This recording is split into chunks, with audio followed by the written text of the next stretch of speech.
डर की रात भाग, शाप का अंत, श्रुति का संघर्ष और पगडंडी के राक्षसों का सामना।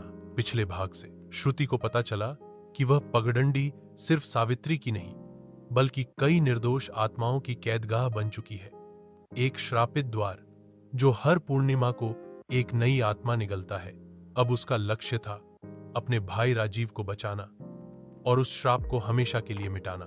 जंगल में वापस श्रुति गांव के पुरोहित त्रिलोकी बाबा के पास गई। बाबा ने सब सुना और गंभीर स्वर में बोले, तू अगर वहां फिर गई तो या तो उन आत्माओं को मुक्त करेगी या खुद उनकी कैदी बन जाएगी, लेकिन रास्ता एक ही है, अग्नि यज्ञ और बलिदान। श्रुति ने कहा, मैं तैयार हूं। बाबा ने एक खास मंत्र, दीप, काली मिट्टी का त्रिशूल और तांबे की माला दी। उन्होंने कहा, रात के ठीक 12:15 पर जब पूर्णिमा की किरण उस पगडंडी पर गिरे तब मंत्र पढ़ते हुए दीपक जलाना। एक भी गलती हुई तो दरवाजा हमेशा के लिए बंद हो जाएगा और तू भी। आखिरी रात पूर्णिमा की अग्नि श्रुति पगडंडी के बीचों बीच पहुंची। चारों ओर अजीब सी हरियाली थी पर सन्नाटा काटने जैसा।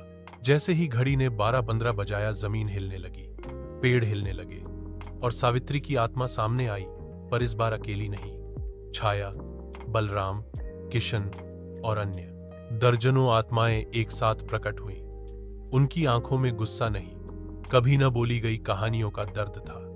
श्रुति ने मंत्र पढ़ना शुरू किया। कालात्मने नमः, पिशाचो नय नमः, भूतात्मा मोक्षाय स्वाहा। दीप जल उठा और पगडंडी के बीच जमीन फट गई। अचानक मोड़ सावित्री चिल्लाई, नहीं, कोई रुक रहा है, कोई आत्मा नहीं चाहती कि हम मुक्त हों। तभी एक राक्षसी आकृति निकली, पूरी तरह धुएं और काली छाया से बनी। मैं इस श्राप का रक्षक हूं, किसी को जाने नहीं दूंगा। श्रुति डर गई, लेकिन उसने दीप को जमीन पर फेंका और त्रिशूल से उस छाया को मारने लगी। हर वार पर आत्माएं तेजी से कांपने लगी। फिर सावित्री ने आगे बढ़कर अपनी आत्मा की पूरी शक्ति श्रुति के त्रिशूल में भर दी। अंतिम मंत्र, मुक्तिदायिनी आत्मनाय स्वाहा। रोशनी इतनी तेज हुई कि आंखें बंद हो गईं। अंत में सुबह गांव वाले उस जगह पहुंचे जहां कुछ नहीं बचा था, सिर्फ एक दीपक की राख और एक फोटोग्राफ जिसमें राजीव और सावित्री दोनों मुस्कुराते हुए खड़े थे। गांव आज भी कहता है, उस पगडंडी से अब कोई आत्मा नहीं उठती। श्रुति ने सिर्फ अपने भाई को नहीं, सबको मुक्त किया। लेकिन एक आखिरी सवाल रह गया, श्रुति कहां गई? क्या आप चौथा भाग चाहते हैं? श्रुति की वापसी या वह खुद भी आत्मा बन चुकी है?